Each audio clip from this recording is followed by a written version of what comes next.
ইন্নাল্লাহা ইয়াগফিরুয যুনুবা জামিআ ইন্নাহু হুয়াল গফুরুর রহিম। জোরে বলেন সুবহানাল্লাহ।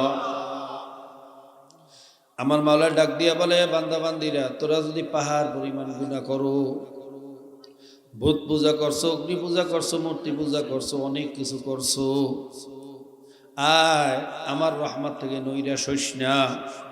আমার দয়া থেকে, রহমত থেকে নৈরাশ হওয়াও কুফুরি। এ বান্দা বান্দি, তোদের জন্য আমি মৌয়াতের আগ পর্যন্ত দরজা খুলিয়া রাখছি। আমার দরজা সব সময় তোদের জন্য খোলা। এ বান্দা বান্দি, আয় আয় আয় আয় আয়, আমার কাছে মাপ চা, ক্ষমা চা, নত হ। আমি ওয়াদা করলাম তোদের জীবনের সমস্ত গুনাহ আমি মাফ করিয়া দেব। সবাই বলুন সুবহানাল্লাহ। কাজী বাবা, ভুল করছি, অন্যায় করছি, মুসলমান পরিচয় দিয়ে আব্রাহাম লিঙ্কনের পিছনে ঘুরছি, ভাইরা মাওলার দুশ্মনী করছি, নবীর দুশ্মনী করছি, পায়ে হাত দিয়ে বলিয়া গেলাম এই মুহূর্তে তওবা করো। কারণ এই মজলিস থেকে যাওয়ার পরে বাড়ি যাইতে পারবো কিনা তুমিও জানো না, আমিও জানি না। এই রাত্রটা আপনার আমার উপর থেকে যায় না না যায় আপনারও জানা নাই, আমারও জানা নাই। আজরাইল কিন্তু প্রত্যেকের পিছনেই হাত পাইতে খালি দারোগার মতো হ্যান্ডকাপ লইয়া ঘোরে। মালিকের শুধু একটু হুকুমের অপেক্ষায় আছে। হুকুম পাওয়ার সঙ্গে সঙ্গে যখন খপ করিয়া থাবা মারিয়া বসবে, বাবা এক সেকেন্ড সময়ও আর পাওয়া যাবে না। কাজী বাবা, পায়ে হাত দিয়া বলিয়া গেলাম, আজকেই তওবা করিয়া ফেলাও, এই মুহূর্তে তওবা করিয়া ফেলাও।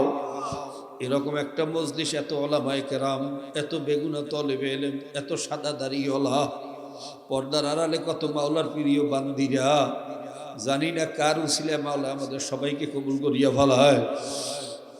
এর হাদিসের ভিতরে আসছে, যখন আল্লাহ পাকের বান্দা বান্দিরা মাওলার জিকিরের মজলিসে বসে, আল্লাহ হাফাতুল মালাইকা, ফেরেশতারা মজলিসটাকে ঘেরাও করিয়া রাখে। অগশিয়াতুর রহমা, মাওলার রহমতের দরওয়াজা খুলিয়ে রাখে। ওনাজালাত আলাইহিস সাকিনা, মাওলা খালি রহমত সাকিনা বর্ষণ করতে থাকে। একদল ফেরেশতা দোয়া করতে থাকে, আল্লাহ মাফ করিয়া দাও, মাফ করিয়া দাও, মাফ করিয়া দাও। আমার মাওলা ডাক দিয়া বলেন, এ ফেরেশতারা তোরা সাক্ষী দেখ, আমি মাফ করিয়া দিলাম। আরেক দল ফেরেশতা বলে, মাবুদ রে, তুমি সবাইরই কি মাফ করিয়া দেছো নাকি? বলে, হ্যাঁ ফেরেশতারা, আমি সবাইকে মাফ করিয়া দিলাম। তখন ফেরেশতারা বলে, মাবুদ রে, এখানে তো সবাই মাহফিলের উদ্দেশ্যে আসে নাই, জিকিরের উদ্দেশ্যে আসে নাই, তোমার মহাব্বতে আসে নাই। এখানে কেউ আসছে তামাশা দেখতে, কেউ আসছে ভুল ধরতে, কেউ আসছে বক্তব্য দিতে, কেউ আসছে এখানে কি হয় দেখার জন্য। আল্লাহ, তুমি সবাইরে কেন মাফ করিয়া দিলা? তখন আল্লাহ পাক রব্বুল আলামিন বলেন, ফেরেশতারা তোরা সাক্ষী থাক, ওই মজলিসের ভিতরে আমার এক দোস্ত বসা আছে, আমার এক প্রিয় বান্দা ওখানে বসা। আমার এই প্রিয় বান্দার সাথে যখন ওরা জুরিয়া মিলিয়া বসছে, আমার বড় ভালো লাগতো। আমি সেই উসিলায় সবাইরে মাফ করিয়া দিলাম। আল্লাহ, তোমাকে চেনার তৌফিক দিয়া দাও। তোমার মহাব্বত, তোমার ভয়, তোমার আসবাত আমাদের অন্তরে পয়দা করিয়া দাও। ওইটা দাহিয়া কলবের মতো খুনিরে যদি মাওলা মাফ করিয়া দিতে পারে, ভাইরা, ওই বুড়া, হাদিসের ভিতরে ঘটনা আসছে, এক বুড়া সারা জীবন মাওলার দুশ্মনী করছে, দুশ্মনী করছে, খুন করছে, বহুত অপরাধ সে করছে। বুড়ার ভিতরে অনুশোচনা আসছে, আর এই অবস্থায় যদি আমি মারা যাই, আমার অবস্থাটা কি হইবে? চিন্তা করছে, তওবা করব, কোথায় যাব, কার কাছে যাব? এক আলেমের দরবারে তওবার জন্য রওনা করছে। ওইটা আলেমের দরবার পর্যন্ত আর যাইতে পারে না, পথের ভিতরে মালাকুল মউত হাজির, আজরাইল হাজির হইয়া গেছে, জান কবজ হইয়া গেছে। জান্নাতের ফেরেশতা হাজির, জাহান্নামের ফেরেশতাও হাজির। জান্নাতের ফেরেশতারা বলে, আর রূহ আমরা জান্নাতের ফেরেশতারা নিয়ে যাব, কারণ ও তো তওবার জন্য রওনা করছে। জাহান্নামের ফেরেশতারা বলে, না, ও তো তওবা করতে রওনা করছে, এখনো তওবা করতে পারে নাই। ওর জান আমরা জাহান্নামের ফেরেশতারা নিয়ে যাব। দুই দল ফেরেশতার ভিতরে যখন তানাজু লাগলো, আল্লাহ পাক রব্বুল আলামিনের দরবারে মোকদ্দমা দায়ের হইছে। আল্লাহ পাক রব্বুল আলামিন ফয়সালা দিয়ে দিলেন, এ ফেরেশতারা যাও, যাইয়া দেখো ও যেই জায়গায় মারা গেছে সেই জায়গার থেকে নিজের বাড়ি কাছে না আলেমের বাড়ি কাছে। যদি নিজের বাড়ি কাছে হয় জাহান্নামের ফেরেশতারা ওকে নিয়ে যাবা, আর যদি আলেমের বাড়ি কাছে হয় জান্নাতের ফেরেশতারা রূহ নিয়ে যাবা। ভাইরা, হাদিসের ভিতরে ঘটনা আসছে, বাস্তবিক পক্ষে আসল ঘটনা ছিল নিজের বাড়ি কাছে আর আলেমের বাড়ি দূরে। কিন্তু আমার মাওলা তো বান্দাবাদের দিলের দিকে তাকাইয়া থাকে।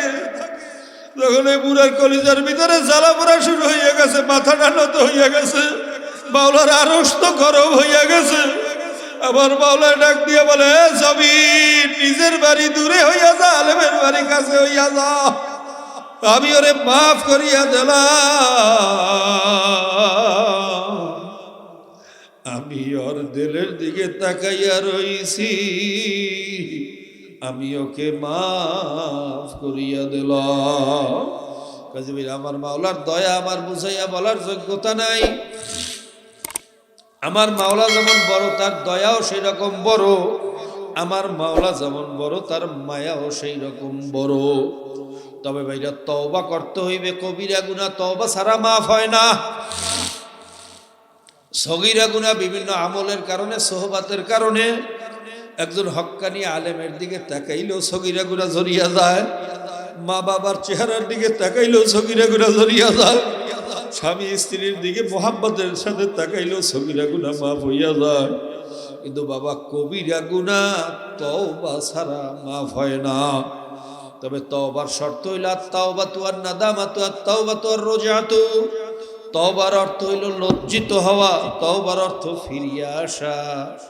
অন্যায় করছো, আবার অন্যায় করবা, দিলের ভিতরে খেয়াল রাখবা, আবার মাওলার কাছে মাপ চাবা। এই তওবা কিন্তু মাওলার কাছে কবুল হবে না।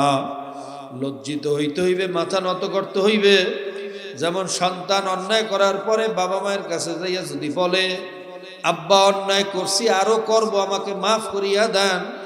আব্বার টাস খেলতাম, সে পানি গ্লাসের মধ্যে লইয়া অনেকগুলো টিস্যু ভিজাইয়া এরপর কোনো মতে কাশ সারছে। তা আমি মনে করছি হয়তো বা কোনো ভুলে বা কি কারণে জায়গায় পানি নেই, জানি না। গেলাম বাসায়, আমার নিকট আত্মীয় জবিল আরহাম, রক্ত সম্পর্কীয় আত্মীয়র বাসায়। যাওয়ার পরে বাসায় ঢুকছি, বাথরুমে যাওয়ার পর দেখি ওখানেও পানির ব্যবস্থা নেই। কি আশ্চর্য ব্যাপার! কিন্তু পায়ের কাছে একটা বাংলাদেশি বদনা, এমনকি বাংলাদেশি বদনা এরকম ইউরোপিয়ান বাথরুমে, অর্থাৎ ওই বদনা ভরিয়া গোসলখানাতে পানি আনতে হয়, এরপর বাথরুমে ব্যবহার করতে হয়। এরপরে আমি তখনও বুঝি নেই, কিন্তু বাথরুমে তো সারিয়া যেই জিজ্ঞেস করি, ঘটনা কি? আপনাকে বাথরুমে শাওয়ারের ব্যবস্থা নেই, হ্যান্ড শাওয়ার নাই, পানি কোনো বদনা এলো, কোনো টেপও নাই, ব্যাপারটা কি? জানো না এদেশের মানুষ আজ্ঞে হচ্ছে না, আজ্ঞে হচ্ছে না, মুততে পানি লয় না, একে সভ্য জাতি না অসভ্য জাতি। এমনকি ফরজ গোসল করিলেও গোসল করে না। ফরজ গোসল হইল গোসল 15 দিনে গোসল করে না। শরীর দেয় আসতে গন্ধ, মারে কতগুলো সেন, ফ্যামিলির ঠিক নাই, জন্মের ঠিক নাই, আজ্ঞা হচ্ছে না। এরপরে বাইরে পৃথিবীর ভিতর সবচেয়ে বেশি দর্শন হয় আমেরিকা, নাউজুবিল্লাহ কয় না? প্রত্যেক 1.3 সেকেন্ডে একটা দর্শন। কয় 0.3 সেকেন্ডে? প্রত্যেক 1.3 সেকেন্ডে পৃথিবীর ভিতর সবচেয়ে বেশি দর্শন। তার ভিতরে অধিকাংশ হয় অজাচার। অজাচার কাকে বলে? নিকট আত্মীয়দের সাথে জেনাবে বিচার করা, যেমন ভাই বোনকে দর্শন করা, বাবা মেয়েকে দর্শন করা, এটাকে বলা হয় অজাচার। এই অধিকাংশ। বিশেষজ্ঞরা চিন্তায় পড়িয়ে গেছে, ঘটনাটা কি? রাষ্ট্রবিজ্ঞানীরা বলতেছে যে এরকম বাবা মেয়েকে দর্শন করা, ভাই বোনকে দর্শন করা, এটা তো কোনো মানুষের দ্বারা সম্ভব না। কথা কয় না? কিন্তু এইটা হয় আমেরিকা অধিকাংশ। কারণটা কি? গবেষণা করে জানা গেছে, কারণ হইল মদ খাইয়া যখন পাগল হইয়া যায়, কি হইয়া যায় ভাইরা, মদ যখন বেশি করিয়া খায় তখন কে মেয়ে আর কে বোন এই এহসাস শক্তি তার, এই ইমতিয়াজি শক্তি পার্থক্য করার কোনো জ্ঞান তার। যেমন এই জায়গায় যদি একজনকে বলা হয় ভাই মজলিসের দ্বারা এই পেশাব করেন, পেশাব করতে পারবেন, কিন্তু যদি মদ খাওয়াইয়ে দেওয়া হয় কথা কয় না। কারণ কি, অরহনার বিবেক, ও এখন আর মানুষ, একটা পশুতে পরিণত হয়েছে, যেখানে সেখানে পেশাব করতে পারবে, কথা ঠিক না? তো মদ খাইলে মানুষ বেশি পরিমাণ মদ খাইয়ে তো পাগল হইয়া যায়, পশু হইয়া যায়। এই মদ খাওয়ার কারণে অধিকাংশ দর্শন হয়, ভাই বোনকে দর্শন করে, মা মেয়েকে দর্শন করে। এটা কি মানুষের দেশ না জানোয়ারের দেশ? এটা কি মানুষের সমাজ না জানোয়ারের সমাজ? ভাইরা, এই আর অনুসরণ শুরু করছে মুসলমানের সন্তানেরা। আমরা কি পশ্চিমাদের অনুসরণ করব? তাদের মতো হইতে চান? ফ্যামিলি সিস্টেম থাকবে না, জন্মের ঠিক থাকবে না, কে হারামজাদা কে হালালজাদা কোনো পরিচয় থাকবে না। এটা কোনো মানুষের সমাজ হইতে পারে? জোরে গান পারে? আল্লাহ পাক রব্বুল আলামিন আমাদেরকে মানুষ হওয়ার তৌফিক দান করুন। তো ভাইরা, একদিক দিয়ে কথা বলতে গিয়ে আরেক দিকে চলিয়া গেলাম। অথচ দেখেন, আপনার আফগানিস্তানে ইসলামী সরকার এখনো, তাও পরিপূর্ণ ইসলামী হুকুমত হয় নাই, এখনো অনেক কাজ বাকি আছে, কথা ঠিক না? ইসলামী সরকার আসার পরে এই 4 বছরে দর্শন হয়েছে মাত্র 3টা। সুবহানাল্লাহ। কয়টা? তাও 3টারে ধরা হয়েছে, 3টার বিচার হয়েছে। সুবহানাল্লাহ। এরপরে দেখেন, যুদ্ধ বিধ্বস্ত একটা এলাকা, 20 বছর বোমা মারিয়ে গেছে রাশিয়া, এরপরে 20 বছর বোমা মারছে ন্যাটো বাহিনী আমেরিকা, কথা কয় না? সেখানে রাস্তা নাই, ঘাট নাই, উৎপাদন নাই, উদ্যোক্তা নাই, কোনো ইন্ডাস্ট্রিজ নাই, কিচ্ছু নাই। আমেরিকানরা পালাইয়া যাওয়ার পরে সমস্ত জিওপলিটিক্যাল এবং সমরবিদ, বিশেষজ্ঞ, রাষ্ট্রবিজ্ঞানীরা বলছে যে ওই দেশে অল্প দিনের মধ্যে দুর্ভিক্ষ হবে। কি হবে? কেন? উৎপাদন নাই, উদ্যোক্তা নাই, ভাইরা বিদেশ থেকে আমদানির উপরে নির্ভর করে, সারা পৃথিবী দেশে অবরোধ, আমেরিকার ভয়ে কেউ কথা কয় না, কেউ তাদের সাথে বিজনেস, ব্যবসায়ী কোনো সম্পর্ক সৃষ্টি করে না, কথা ঠিক না? তখন সেই দেশে দুর্ভিক্ষ হওয়া ছাড়া আর কোনো উপায় আছে? কথা কয় না। কিন্তু মাওলার মায়ের, আলমের মায়ের, সুবহানাল্লাহ, রেজেকের মালিক কে? আরো জোরে কন, আরো জোরে কন। কি সেখানে দুর্ভিক্ষ হয়েছে না আর উন্নত হয়েছে? উন্নত এমন হওয়া হয়েছে, মাত্র 2 বছরে ডলারকে অতিক্রম করিয়া মুদ্রার মান পৃথিবীর ভিতরে শ্রেষ্ঠ হয়েছে আফগানিস্তানের মুদ্রা। বরকত আছে কিনা? জোরে কন। তো যেই দেশটাকে সারা পৃথিবী অবরোধ দিয়ে রাখছে, খুব ভালো করে বুঝছেন, কোন পৃথিবীর কোন দেশ তাদের সাথে ভয়ে ব্যবসা বাণিজ্য করে না, কোন মাল আদান প্রদান করে না। এক দেশের মাল আরেক দেশে আদান প্রদান না হইলে ভাইয়া সে দেশ চলে? কোন দেশে চাউল বেশি হয়, কোন দেশে ডাইল বেশি হয়, কোন দেশে আলু বেশি হয়, একটা আরেক জায়গায় পাঠানোর পরে সব দেশের ভারসাম্যতা ঠিক থাকে, কথা ঠিক না? আর আফগানিস্তানে অবরোধ দেওয়া, সেখানে তো দুর্ভিক্ষ হওয়ার কথা, কিন্তু দুর্ভিক্ষের পরিবর্তে উৎপাদন আরো বাড়িয়ে গেছে। দেশে কে? জোরে কন কে? কি বরকত আল্লাহ দেশে। আমি তো গেছিলাম, আমরা চিন্তাও করতে পারবেন না, যেই জায়গায় খোসা দেয় সেই জায়গায় সম্পদ। দেশে এক জায়গায় খোসা বাইরেছে লিথিয়াম, সুবহানাল্লাহ কয় না? লিথিয়াম কি জিনিস? যেই লিথিয়াম দিয়ে যে মোবাইলের ব্যাটারি, ছোট্ট ছোট্ট ব্যাটারি, তো অনেক পাওয়ার।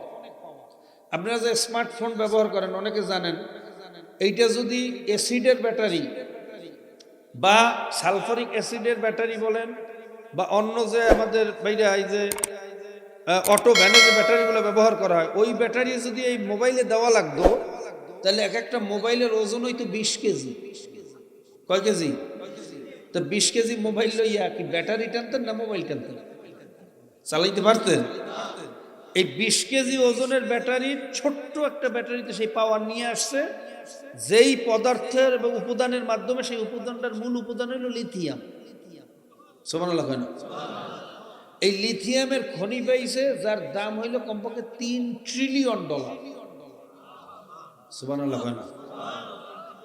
3 ট্রিলিয়ন বোঝেন না, মিলিয়ন বিলিয়ন ট্রিলিয়ন বুঝছেন?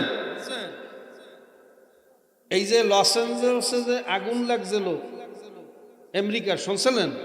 পুরো শহর যে ধ্বংস হয়ে গেছে, কথা কয় না? সেখানে লস হয়েছে মাত্র 55,000 বিলিয়ন। মিলিয়নের পরে বিলিয়ন, ট্রিলিয়ন হয় না, বুঝেন না?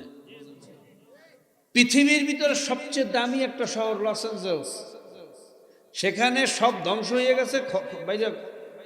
ধ্বংস হয়েছে মাত্র 55,000 মিলিয়ন, বিলিয়ন। ট্রিলিয়নে যাইতে পারে না, 1 ট্রিলিয়ন হয় না। আর এই লিথিয়ামের খনি পাইছে যার দাম হইল 3 ট্রিলিয়ন। কয়েকবার বাংলাদেশ ব্যস্ত এতটা হইবে না। সুবহানাল্লাহ কয় না? দেশে কে? আরো জোরে কন, আরো জোরে কন। এরপর কি করছে একটু খেয়াল, ভাই বিরক্ত হন না তো? ফজিলতের বয়ান বহু শুনছেন, আল্লাহ বাঁচাইলে আরো শুনবেন। আজ একটু ভিন্ন আলোচনা আসছে, বললে ফেলাইতেছি। বলবো? অনুমতি দিলে বলবো, নাহলে বলবো না। খুব ভালো করে বুঝছেন,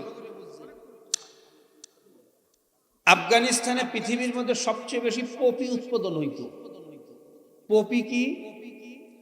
এই পপি দিয়ে হিরোইন বানায়, প্যাথেরিন বানায়, মরফিন বানায়, এরপরে আপনার বিভিন্ন ধরনের নেশাদ্রব্য জিনিস, কোকেন, এই জিনিসগুলো বানায়।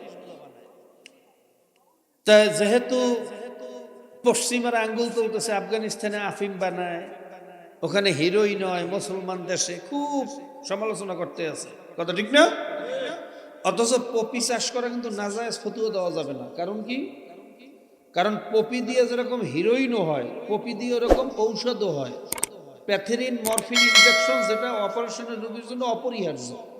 এই ইনজেকশন ছাড়া অপারেশনের রোগীর ইনজেকশন বাইরে চিকিৎসা করা যায় না। এটাও বানায় ওই পপি দিয়েই। সুবহানাল্লাহ। তো পপি দিয়ে ইনজেকশনও হয়, পপি দিয়ে হিরোইনও হয়, আঙ্গুর দিয়ে মদও হয়, আঙ্গুর দিয়ে শরবতও হয়। এমনকি আঙ্গুর লাগান নাজায়েজ, কথা কয় না? যে মদ বানায় তার দোষ, কিন্তু আঙ্গুরের দোষ। যে টাকা দিয়ে দুধ কিনিয়ে খায় মানুষে, আবার মদও কিনিয়ে খায়, আপনি টাকার দোষ না। যে মদ কিনে তার দোষ। তা পপি দিয়ে ঔষধ বানানো যায়, তুমি হিরোইন বানাইও না। যে বানায় তার দোষ, পপির দোষ, জনগণ দোষ। কাজে পপি চাষ করার নাজায়েজ, ফতোয়া দেওয়ার কোনো সুযোগ নেই।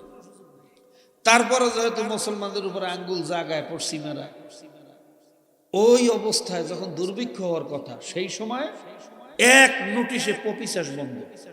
সুবহানাল্লাহ। কৃষকরা হাউকেও শুরু করছে, আমি কি করিয়ে খাবো, কি উৎপাদন করব। এমনি সবাই ভয়ে অস্থির, কি কথা ঠিক না? ঠিক আছে, তোরা তুলা লাগা। কি লাগা? এত তুলা দিয়ে কি করবো? তুলা দিয়ে কি পেট ভরবে? তুলা কি খাওয়া যায়? কথা কয় না? কয় ইসলামী হুকুমত ইসলামিয়ার হুকুম, এটা লাগাইতে কইছি লাগা। আমি বিজাইন দিতে আসি, তোরা লাগা। কয় এত বললাম তুলা উৎপাদন করবো, এত তুলা কিনবে কেনা? কয় কিনবো আমি, সরকার নিজে। সুবহানাল্লাহ কয় না? কয় ন্যায্য দামে আমরা কিনবো, সরকার আমি কিনবো, তোরা লাগা। কৃষকরা নিরুপায় হইয়া, কেউ আন্তরিকতার সাথে বাধ্য হইয়া লাগাইস। মাওলার কি খেলা! যেই তুলার ফুল ফোটে সব দেশে চাই করছে কি, এই ফাঁকে চুপে চাপে বিভিন্ন ভাবে এই তুলাকে ব্লিস্টার করার জন্য এবং মিল, কটন বানানোর জন্য, সুতো বানানোর জন্য স্পিনিং মিলের ব্যবস্থা করছে। সুবহানাল্লাহ। এই মিল দিয়েও সব তুলার বাইরা মজুদ শেষ করা সম্ভব না। করছে কি, গোডাউনজাত করছে। কৃষকের থেকে ন্যায্য মূল্য দিয়ে সরকার এই তুলা কিনে এনেছে। সুবহানাল্লাহ। কৃষক কি খুশি না বেজার?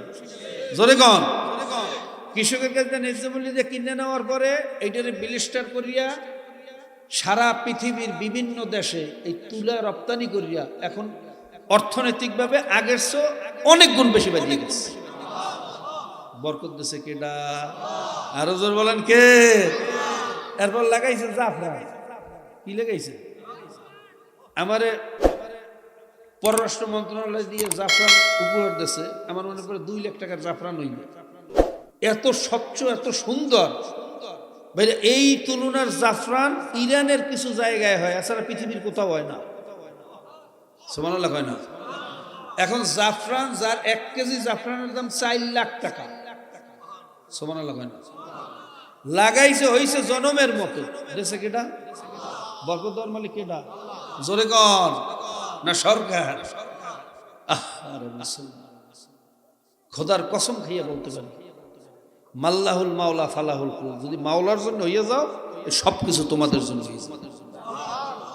কি মাওলার জন্য হইতে রাজি আছি ইনশাআল্লাহ? মুসলমান ইসলামের পক্ষে থাকবো তো ইনশাআল্লাহ? এরপরে যদি কোনো কপাল পোড়ায় ইসলামের বিরুদ্ধে যায়, বাবা তার ঈমান থাকতে, অনেক মুসলমানের সন্তান দেয় ইসলামের বিরুদ্ধে স্লোগান দেয়, আমার নেতা তোমার নেতা, পল্টু ভাই পল্টু ভাই। পল্টু ভাইয়ের চরিত্র ফুলের মতো পবিত্র, ওদিকে নামাজ পড়েন একক তো খারাইয়ের মতো পাশে। অথচ আল্লাহ পাক বলতেছেন, আল ইয়াউমা নাদউ কুল্লা উনাসিম বিইমামিহিম, নিশ্চয়ই তোমাদেরকে কিয়ামতের ময়দানে ডাকা হবে তোমাদের নেতার পিছনে। কার পিছনে? তাই পল্টু মার্কার নেতার পিছনে উঠতে, যেটা খারাইয়া মতে, ওটার পিছনে উঠে যাইবেন কি? কত কেন যাওয়ার কোনো জায়গা আছে সারা? মান তাশাব্বাহা বিকওমিন ফাহুয়া মিনহুম। এই দুনিয়ায় যাদের সাথে সম্পর্ক রাখবেন, কিয়ামতের ময়দানে তাদের সাথেই উঠবেন। ওই দল আর ওই নেতা যেই জায়গায় যাইবে, তুমিও সেই জায়গায় যাবে। কথা কি পরিষ্কার না অপরিষ্কার? জোরে কন। এখন বুঝলাম কিভাবে চলতে হইবে, কাদের সাথে চলতে হইবে, কাদেরকে নেতা মানতে হইবে। আব্রাহাম লিঙ্কনের নেতা মানবেন, আর ডেমোক্রেসি ধর্ম পালন করবেন, আর পরিচয় দেবেন মুসলমান। আপনি একটা বাটপার। আপনি কি ভাইরা? ধর্ম কারে কয় বলবো? বলবো যে যাহা ধারণ করে তাহাকেই বলে ধর্ম। যেমন একটা লোকের ধর্ম কয় কৃষক করে কি, চাষ করে, চাষ করে, ওটা ওর ধর্ম। মানে কৃষকের কাজই হলো কি করা? জোরে কয় না। কৃষক চাষকে ধারণ করছে, এই জন্য তাকে বলা হয় ওটা তার ধর্ম। কথা ঠিক না? যে যাহা ধারণ করে তাহাকেই বলে কি? আমরা ইসলাম ধারণ করছি, এই জন্য আমরা মুসলিম। আমাদের ধর্মের নাম কি? জোরে কন। আমরা মুসলিম, যারা ইসলামকে মানে তারা কি? আর আমাদের মানার যে জিনিসটা, ধর্মটার নাম হলো ইসলাম। কথা ঠিক না? হিন্দুরা ভাইরা, তারা গীতা, এরপরে আপনার রামায়ণ, রাধা কৃষ্ণকে নেতা মানছে। এই জন্য তাদের প্রবক্তা বা নবী, আমরা বলি নবী, তাদের হইল প্রবক্তা। কথা ঠিক না? তাদের নেতা হইল শ্রীকৃষ্ণ বা রাধা কৃষ্ণ, কারণ তারা ওইটারে মানছে। কথা ঠিক না? কথা কয় না। তা যারা ডেমোক্রেসি ধর্ম মানছে, ডেমোক্রেসি ধর্মের প্রবক্তা বা গণতন্ত্রের ধর্মের প্রবক্তা কি নবী মোহাম্মদ না আব্রাহাম লিঙ্কন? কথা কয় না। তা আব্রাহাম লিঙ্কনের এই আদর্শকে যারা মানছে, তারা কি ওই দলের ধর্ম না তাদের? কথা কয় না। আব্রাহাম লিঙ্কন তাদের নেতা না? কথা কয় না। তা আব্রাহাম লিঙ্কনের আদর্শ মানবেন, আব্রাহাম লিঙ্কনের আইন মানবেন, আর পরিচয় দেবেন আমি মুসলমান। আপনি একটা বাটপার, আপনি একটা মুনাফিক। কি কথা ঠিক না ভাই? ঠিক। মুসলমানের নেতা কোনোদিন আব্রাহাম লিঙ্কন, মাউসুদুন লেনিন হইতে পারে না। মুসলমানের নেতাকে জনাবে মোহাম্মদুর রাসূলুল্লাহ, জোরে বলেন জনাবে মোহাম্মদুর রাসূলুল্লাহ। এর বাইরে যদি কেউ কাউকে নেতা মানে, কেউ আদর্শ মানে, সে ইসলাম ধর্মে অবলম্বী হইতে পারে না। সে ডেমোক্রেসি ধর্ম হইতে পারে, সে রাধা কৃষ্ণের ধর্ম হইতে পারে, সে গৌতম বুদ্ধের ধর্ম হইতে পারে, সে লেনিনের ধর্ম হইতে পারে। মুসলমান ধর্মের লোক সে হইতে পারে? জনগণ পারে? আল্লাহ পাক রব্বুল আলামিন আমাদের সকলকে মুসলমান হওয়ার তৌফিক দান করুন। এই মুসলমান হইতে রাজি আছি না ইনশাআল্লাহ? এখন ভুল তো করছি জীবনে বহুত। কেউ মাউসুদুন, কেউ আব্রাহাম লিঙ্কনের নেতা মানছি, নবী মানছি, কেউ লেনিনের মানছি, ভুল করিয়া ভালাইছি। এখন করবেন কি? তওবা করা লাগবে না? কি রাজি আছি ইনশাআল্লাহ? কি তওবা করতে রাজি আছি ইনশাআল্লাহ? তোমার আমার নেতাকে বিশ্ব নবী, তোমার নেতা আমার নেতা, তোমার নেতা আমার নেতা, মনে থাকবে ইনশাআল্লাহ। আল্লাহ এবং আল্লাহর রাসূলের বাইরে অন্য কোনো নেতৃত্ব, অন্য কোনো মত, অন্য কোনো পথ আমরা মানি, জোরে কোন মানি। যদি কেউ ভুল করিয়া থাকি আজকে তওবা করব, রাজি আছি? যদি তওবার মতো তওবা করতে পারেন, আমিও খোদার কসম খাইয়ে বলতে পারি আমার মাওলাই বলছে মাফ করিয়ে দেব। এ ওয়াদা কার? জোরে কোন। আল্লাহ পাকের ওয়াদা ভুল হইতে পারে? আল্লাহ পাক কি ওয়াদা করছেন দেখেন, লা তাকনাতু মির রাহমাতিল্লাহ ইন্নাল্লাহা ইয়াগফিরুয যুনুবা জামিআ ইন্নাহু হুয়াল গফুরুর রহিম। জোরে বলেন সুবহানাল্লাহ। আমার মাওলা ডাক দিয়া বলে, বান্দা বান্দিরা তোরা যদি পাহাড় পরিমাণ গুনাহ করো, ভূত পূজা করছো, অগ্নি পূজা করছো, মূর্তি পূজা করছো, অনেক কিছু করছো, আয় আমার রহমত থেকে নৈরাশ হইস না, আমার দয়া থেকে রহমত থেকে নৈরাশ হওয়াও কুফুরি। এ বান্দা বান্দি, তোদের জন্য আমি মউয়াতের আগ পর্যন্ত দরজা খুলিয়া রাখছি, আমার দরজা সব সময় তোদের জন্য খোলা। এ বান্দা বান্দি, আয় আয় আয় আয় আয়, আমার কাছে মাফ চা, ক্ষমা চা, নত হ। আমি ওয়াদা করলাম তোদের জীবনের সমস্ত গুনাহ আমি মাফ করিয়া দেব। সবাই বলুন সুবহানাল্লাহ।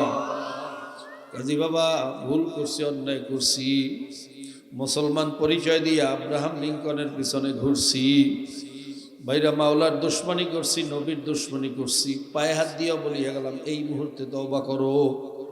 কারণ এই মজলিস থেকে যাওয়ার পরে বাড়ি যাইতে পারবো কিনা তুমিও জানো না, আমিও জানি না। এই রাত্রটা আপনার আমার উপর থেকে যায় না না যায় আপনারও জানা নাই, আমারও জানা নাই। আজরাইল কিন্তু প্রত্যেকের পিছনেই হাত পাইতে খালি দারোগার মতো হ্যান্ডকাপ লইয়া ঘোরে। মালিকের শুধু একটু হুকুমের অপেক্ষায় আছে, হুকুম পাওয়ার সঙ্গে সঙ্গে যখন খপ করিয়া থাবা মারিয়া বসবে, বাবা এক সেকেন্ড সময়ও আর পাওয়া যাবে না।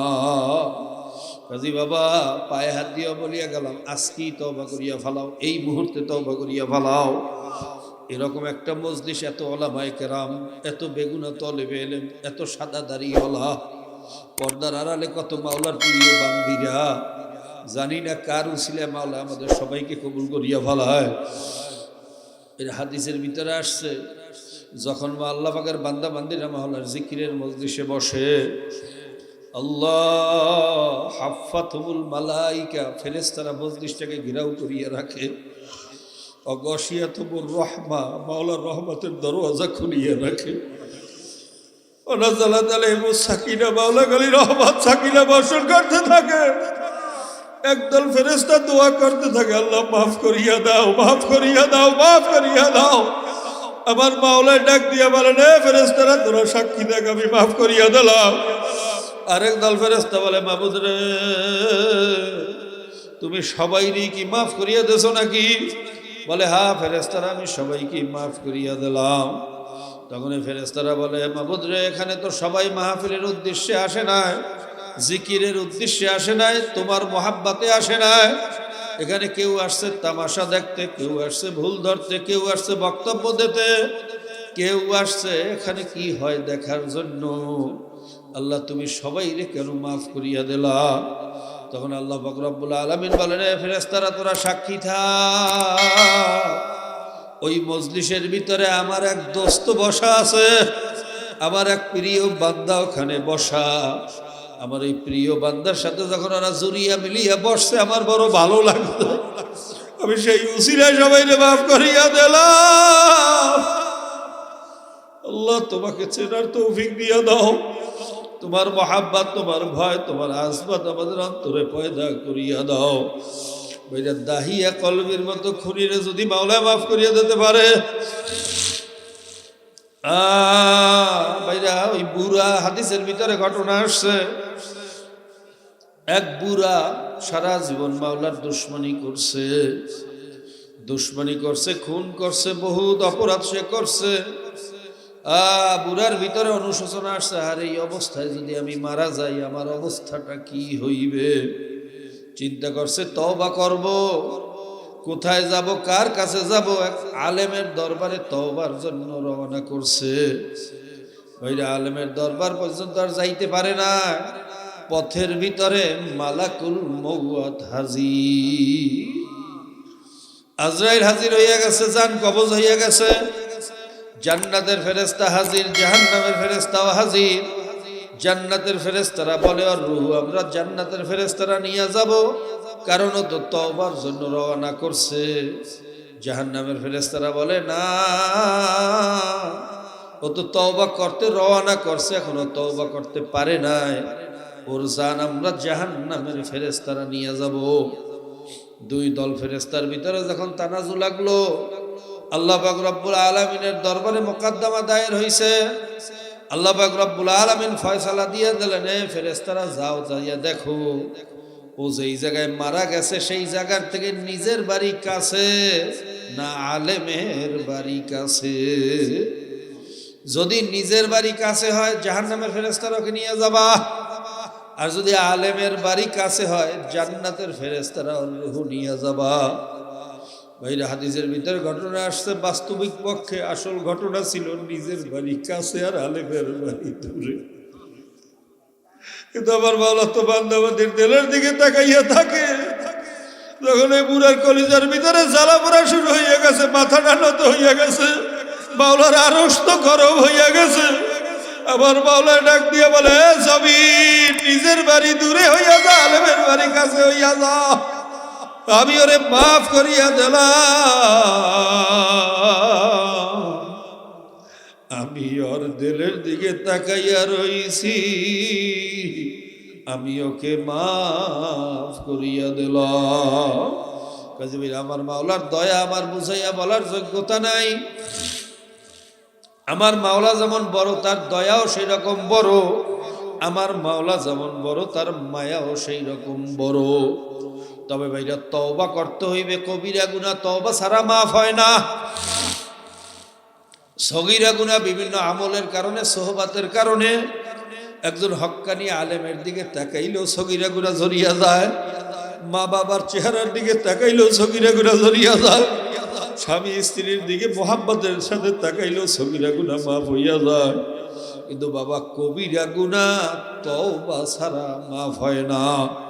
তবে তওবার শর্ত হইল আত-তাওবাতু ওয়ান-নাদামাতু আত-তাওবাতু ওয়ার-রুজআতু। তওবার অর্থ হইল লজ্জিত হওয়া, তওবার অর্থ ফিরিয়ে আসা।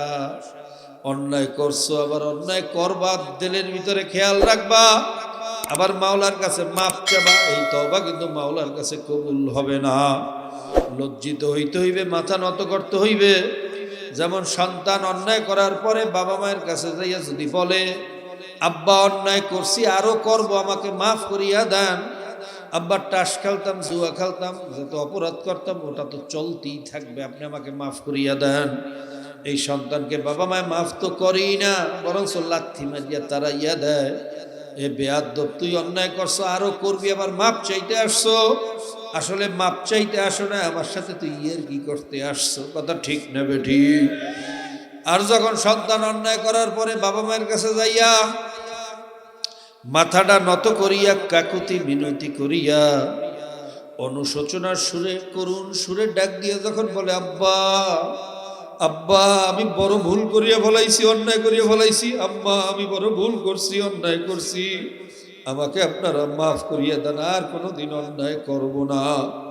সাথে সাথে যদি দুই ফোঁটা চোখের পানি ছাড়তেই পারে, ওই সন্তান যত বড়ই অন্যায় করুক, বাবা মায় কিন্তু আর মাফ না করিয়া পারে না। মাফ তো করেই করে, অনেক সময় সন্তানকে জড়াইয়া ধরিয়া বাবা মায় কাঁদিয়ে দেয়, কারণ সন্তানের চোখের পানি বাবা মায় সহ্য করতে পারে না। বাবা মায় কাঁদে আর বলে, বাবা তুই কান্দিস না, তোর চোখের পানি সহ্য করতে পারি না। আমার মাওলায় বলে, হে বান্দা বান্দি, তোর মায়ার তোরে কত ভালোবাসে, তার চেয়ে বেশি ভালোবাসি আমি মাওলা। তোর মায়ের চেয়ে 1000 গুণ বেশি ভালোবাসি আমি তোদেরকে।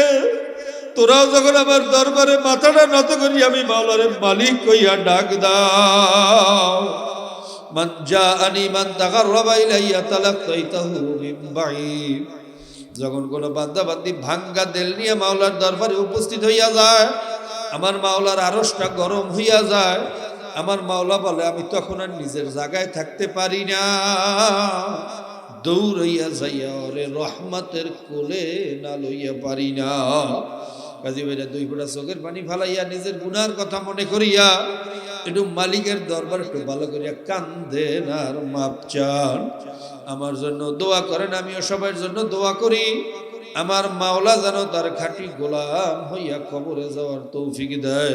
আল্লাহুম্মা আমিন। আল্লাহ একটু ময়দানের দিকে চাইয়া দেখো, একটু কুদরতি নজরটা এই জায়গায় ফালা। এই ঠান্ডার মধ্যে ঠান্ডা জমিনের উপরে তোমার বান্দাবান্দি কেন বসিয়া রয়েছে? একটু চাইয়া দেখো, একটু দেখো, একটু দেখো। আল্লাহ এখানে তো খাইতেও আসে না, চাকরির জন্য আসে না, দুনিয়ার কোনো স্বার্থ কোনো পাওয়া চাওয়া এখানে নাই, একমাত্র তোমার মহাব্বত ছাড়া আর কোনো কারণ এখানে নাই। একটা মানুষকেও খালি হাতে ফিরাইয়া দিও না, একটা মানুষকেও মাহরুম করিও না। আল্লাহ তুমি আমাদেরকে মাফ করিয়া দাও। ও ঘরের মেয়ে লোকেরা দুই ফোঁটা চোখের পানি ফালাইয়া মাওলার দরবারে একটু ভালো করে কান্দেন আর মাপ চান। যদি কান্না না আসে মনে রে বুঝানো রে মন। একদিন এই ঘরের দুয়ার দিয়ে বউ হইয়া উঠছিলাম, কত মেয়ে লোকে বাতাস করছে, শরবত খাওয়াইছে, কত আদর যত্ন করছে। আবার এমন একদিন আসবে এই ঘরের দুয়ার দিয়েই মরা লাশ হইয়া বাইরা মরে মা, ছেলে কানবে মা মা মা মা, মেয়ে কানবে মা মা মা, আব্বা আব্বা করে, জবাব তো আর দিব না। যে এক ফোঁটা নাপাক পানি দিয়া বানাইয়া কয়েকদিন ঘুরাইয়া ঘুরাইয়া বাসে অন্ধকার কবরে লাইয়া যাবারে বাবা।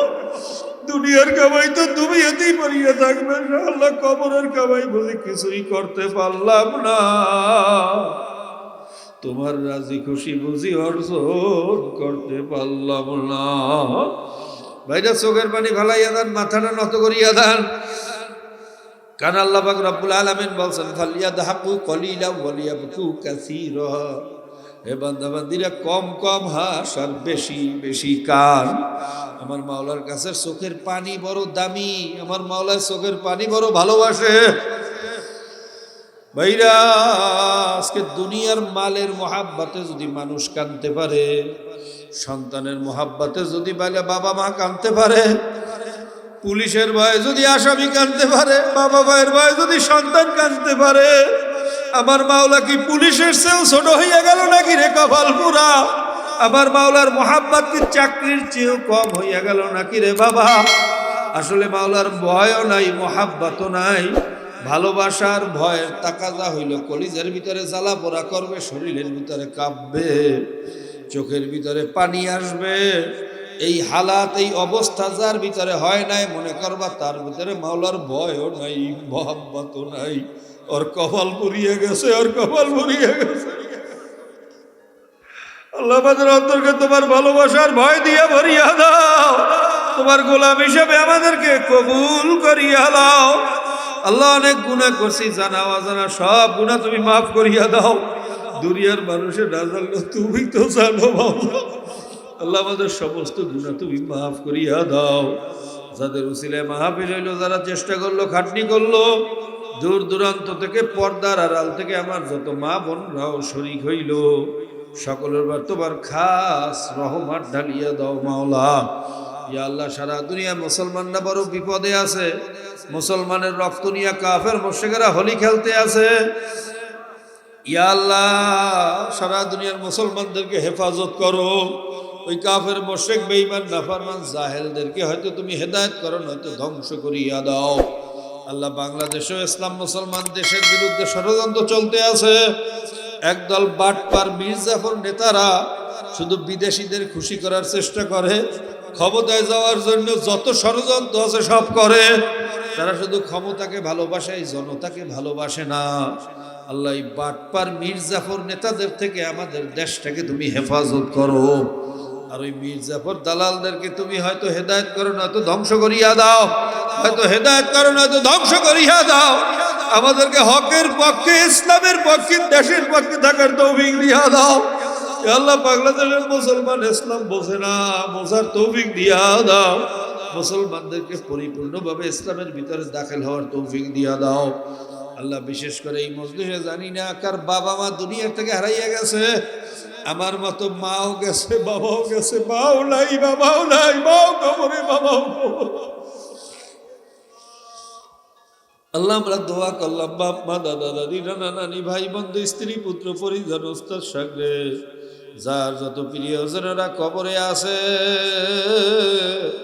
সকলের কবরগুলা বেহেশতের বাগান বানাইয়া দাও।